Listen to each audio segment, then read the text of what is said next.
a vulnerabilidade da infraestrutura. Então, a importância é estarmos preparados para situações inesperadas. A gente já está vendo que não existe segurança. Olha, nunca foi tão atual, Salmo 121, de onde eu vou buscar socorro? Do alto. Ah, eu estou fugindo do Brasil porque o Brasil tá ruim, eu vou para a Europa que é melhor. Mas e aí? Olha aqui, a Europa também não é aquela é, segurança total. Aí eu vou fugir para os Estados Unidos. Não adianta, senão você vai ficar igual o profeta Jonas, fugindo de lugar para lugar.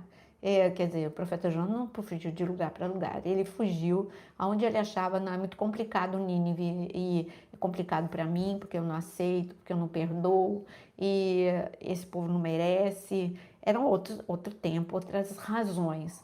Mas é o seguinte, tá difícil, eu não vou para Nínive, eu vou para Tarsis.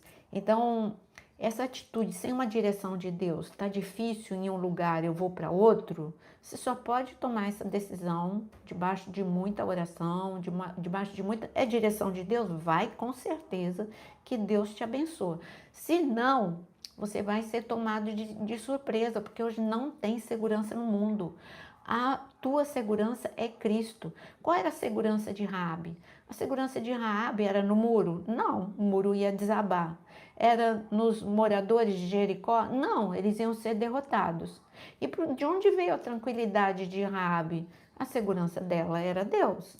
Deus falou que ela e a família dela ficariam ok. Haveria destruição, o muro ia ruir, mas ela e a família não sofreriam. É claro que elas ficaram no momento em que o muro ficou balançando, né? Ou ruiu de uma vez, o barulho do muro. Isso assustou Raabe. Ela não era uma super mulher. Isso assustou a família de Raabe. Elas, ou quando o muro caiu e a casa dela ficou em pé, é claro que ela ficou poeira para tudo quanto é lado. Raabe viveu a situação, mas Raabe não foi destruída.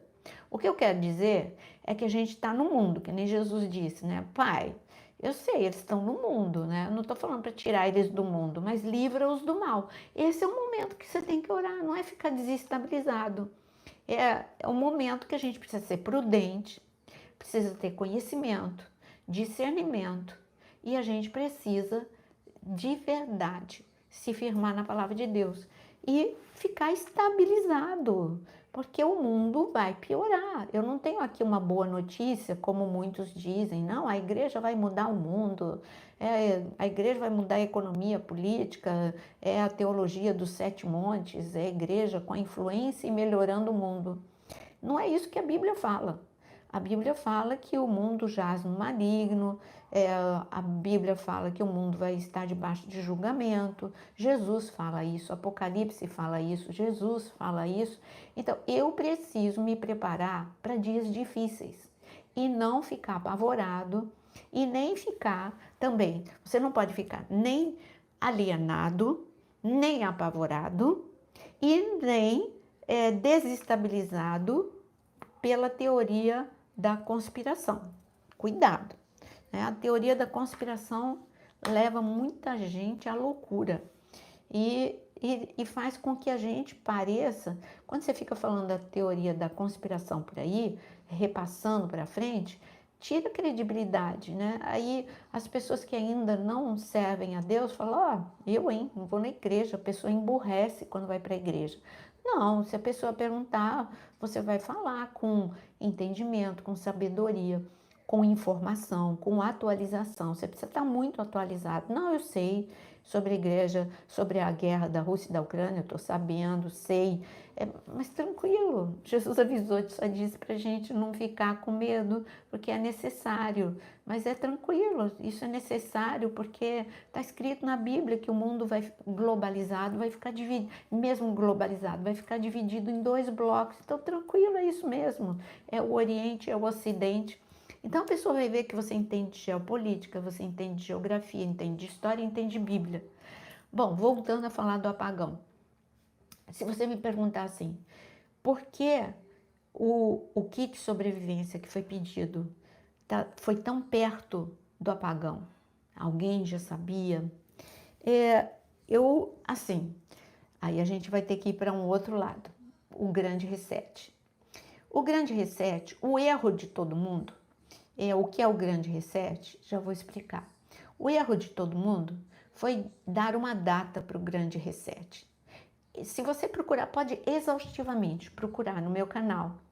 E eu combati o tempo todo, quando estavam falando, eu nem lembro mais, acho que era 2021, em janeiro de 2021, que ia ser o grande, colocaram a data, que em janeiro de 2021 ia ser o grande reset. Eu acho que foi isso. E eu fiquei combatendo o tempo todo. Falei, gente, que data é essa? Não tem nada a ver. Agora que está tudo preparado para que aconteça, a gente sabe. Mas colocar data, ficar apavorado, não faça isso. Então, para quem não sabe o que é o grande reset, na pandemia, eu vou ler para você que fica mais segura, as informações ficam mais seguras, tá? O grande reset não é uma invenção da teoria conspiratória. Ele foi lançado oficialmente num fórum econômico, é claro que em junho de 2020, durante a pandemia. Então, o que é o seu, que agora ele pediu demissão, né? Mas porque ele foi acusado de usar o dinheiro de forma inadequada, o Klaus Schwab. Então, Klaus Schwab, o presidente, em 2020, por ocasião da pandemia, ele disse, tá vendo, o mundo está colapsado, é necessário, ele que inventou o Fórum Econômico, então, ele que fundou, inventou, é necessário que seja feito, presta atenção em 3 itens que ele fala que seria necessário, ele até escreveu um livro que é Covid-19, o Grande Reset, 3 coisas que ele diz que é necessário acontecer nos dias em que nós estamos vivendo. O grande reset é isso, reformar a economia global. Acabei de dizer, economia é um caos, né? Global, está um caos. Reformar a economia global, controlar o impacto ambiental, é o que eles mais tocam. Por isso, quando eu vi que era algo que o apagão tinha algo a ver com uma variação atmosférica, falei, daqui a pouco estão falando do impacto ambiental. Então, aí ele fala que tem que reformar a economia global, controlar o impacto ambiental e redefinir o papel do Estado, das empresas e da sociedade civil, especialmente no uso de tecnologias emergentes. Gente, isso aqui tudo é um controle. Eu vou ler de novo as palavras: retomar, controlar e redefinir. É isso que o grande reset é. O grande reset, na verdade, está dizendo, o que eu falei no início, tá falido, tudo está falido, a economia, a sociedade, a natureza, né? Por isso que fala justamente do impacto ambiental, tá tudo falido e algo novo e recomeçando e de uma forma única, todo mundo lutando na mesma direção, tem que ser feito, ou senão todos nós vamos perecer. Isso é o quê? Preparar, é a mentalidade, é uma nova mentalidade. Isso é preparar para um governo único anunciado em Apocalipse capítulo 13. Em Apocalipse capítulo 13, o Senhor ele fala de um governo único, de uma moeda única, de um homem mandando no mundo todo, imagina. Isso a gente via nos antigos impérios. Agora, hoje, você pensar nisso, uma única pessoa mandando em todo mundo, mas a gente está vendo que está tudo caminhando. Para mim, tudo isso que está acontecendo é provar que está tudo em ruínas, está tudo falindo. Por mais que a tecnologia, que a ciência esteja desenvolvida, ainda a gente tem medo de pandemia. Por quê? Porque mostra que tem uma vulnerabilidade. E, enfim, todas as áreas que eu falei, há uma vulnerabilidade. Isso é fato. Então, a proposta é o grande reset. Está preparando, não é? Aí as pessoas, não, mas esse apagão é o grande reset. Não, está só mostrando para todo mundo o quanto tudo está falido, preparando a mente, principalmente de jovens, porque é muito mais fácil. Por que que quando hoje a Rússia, tudo bem, já não é mais a União Soviética e não tem mais a Guerra Fria, mas naquele momento, lá atrás, de Guerra Fria, de um comunismo acirrado, a antiga União Soviética descobriu, não, é o que todo mundo faz, que basta você doutrinar, né, doutrinar crianças e jovens que você tem uma sociedade nas suas mãos. Então, o que que eles faziam? Pesquisa na história. Na época da União Soviética, eles pegavam as crianças dos pais e era o governo que criava as crianças. Então, desde os 7 anos, elas eram educadas de uma forma em que elas cresciam sem religião, achando que o governo era tudo que o governo fazia era certo e era uma obediência cega. É assim que nasceu uma geração que obedeceu sem questionar, porque era desde criança. E é claro que os jovens também. O que Hitler fez? A mesma coisa. Ele doutrinou, ele gastou maior tempo doutrinando os jovens.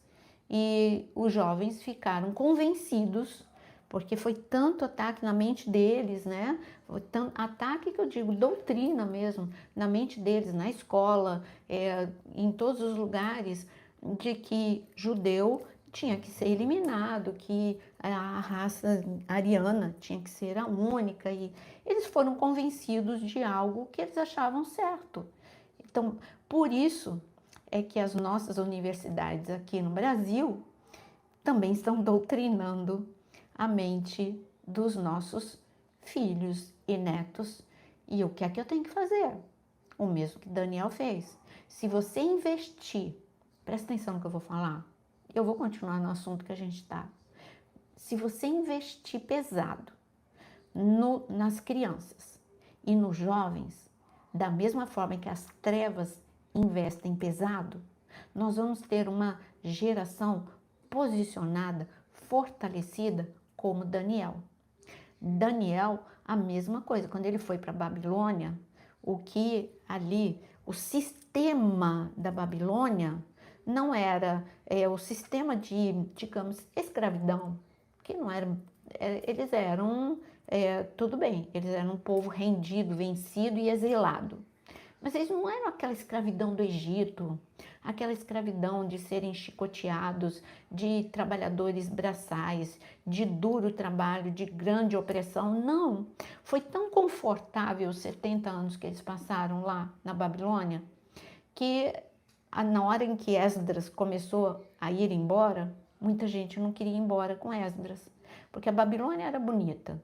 Pega, eu tenho aqui no meu canal uma trilogia da Babilônia com muitos vídeos, onde eu ensino sobre a Babilônia e tem muitas imagens. Procura Babilônia Naira Pedrini, você vai encontrar a trilogia. E então, eles não quiseram sair da Babilônia. Agora, Daniel, Sadraque, Mesaque e Abdenego, os pais dele investiram muito firme na mente desses jovens. Eles tiveram realmente discipulado, devocional, fosse o que fosse, com seus pais. De onde veio essa firmeza, essa estabilidade, essa firmeza de servir a Deus? Então, quando eles chegaram lá na Babilônia, a mente deles era para ser doutrinada. Mudou o nome deles. Eles ficaram 3 anos aprendendo a língua dos caldeus. E quando eu falo de língua, não estou falando só de um idioma. É a forma de falar, de pensar, a cultura dos caldeus. Então era realmente doutrinando a mente deles para aceitar o inaceitável, que é o que fazem com os nossos jovens na universidade e na escola. E o que é que a gente tem que fazer? Nós temos que investir e doutrinar. Mas hoje o que as pessoas fazem? Elas delegam isso para em igreja que tem escola bíblica, delega para a escola bíblica. Tem que ter a escola bíblica e tem que levar para a escola bíblica, ou seja, a linguagem que você tem na sua igreja. No entanto, esse não é o único trabalho, você também tem um trabalho na tua casa. Leia Deuteronômio 6, Deuteronômio 11, como Deus fala, é você que tem que transmitir para os seus filhos.